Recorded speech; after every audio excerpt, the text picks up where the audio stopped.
5 जुलैच्या विजयी मेळाव्याची आज रंगीत तालीम होणार आहे। आज संध्याकाळी 6 ते 8:30 या वेळेमध्ये रंगीत तालीम होणार आहे। रंगीत तालीममध्ये ठाकरे बंधूंच्या आगमनापासून ते भाषणापर्यंतची तयारी करण्यात आली आहे। तर उद्या 5 जुलै रोजी मनसे आणि शिवसेना उद्धव बाळासाहेब ठाकरे पक्षाचा विजयी मेळावा होणार आहे। वरळी डोम इथं हा मेळावा होणार आहे आणि त्याच मेळाव्याची आज रंगीत तालीम पार पडणार आहे। संध्याकाळी 6 ते 8:30 या वेळेमध्ये ही रंगीत तालीम पार पडेल। जोरात तयारी चालू आहे। आम्ही कालच वरळी डोमला पण जाऊन आलो। पोलिसांची पण आमची चर्चा झाली। कुठने एंट्री असणार, कुठने एक्झिट असणार, कुठे स्क्रीन लावायची, या सगळ्या गोष्टी आता जवळजवळ त्याची निश्चिती व्हायला आलेली आहे।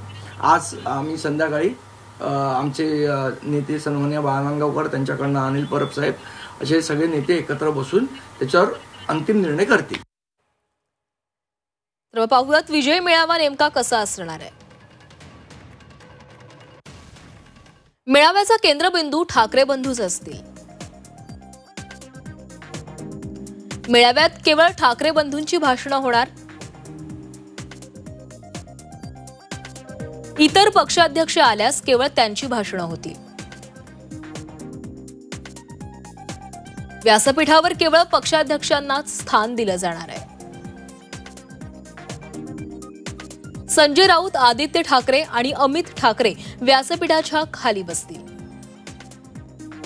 इतर सर्व नेते खाली बसणार, मात्र सर्व नेत्यांचा सन्मान जपणार असं स्पष्ट करण्यात आलंय। मुंबईत शक्य तिथे एलईडी स्क्रीन लावली जाणार आहे। या विजयी मेळाव्याचं थेट प्रक्षेपण होणार आहे। गर्दीचं नियोजन हे दोन्ही पक्षांची संयुक्त जबाबदारी असेल। दोन्ही ठाकरेंच्या पक्षांमधील नेत्यांच्या विशेष टीम तयार करण्यात आल्या आहेत। गर्दी झाल्यास वरळी डोमच्या गॅलरीही कार्यकर्त्यांसाठी खुल्या केल्या जातील। वरळी डोम परिसरात मोकळ्या जागेत अतिरिक्त शेड टाकून बैठकीची व्यवस्था केली जाईल। बॅनरबाजी, पोस्टर आणि घोषणांमधून एकमेकांच्या कार्यकर्त्यांना डिवचलं जाणार नाही अशी काळजी घ्या, अशा सूचनाही देण्यात आल्या आहेत। तर मेळाव्यासाठी पार्किंगची व्यवस्था काय पाहूयात। वरळी डोममध्ये 7 ते 8 हजार लोकांची बसण्याची व्यवस्था करण्यात आली आहे। वरळी डोमच्या बेसमेंटमध्ये 800 गाड्यांच्या पार्किंगची सोय आहे। कोस्टल रोड पुलाखाली दुचाकी पार्किंगची सोय करण्यात आलेली आहे। तर महालक्ष्मी रेसकोर्समध्येही पार्किंगची व्यवस्था असेल।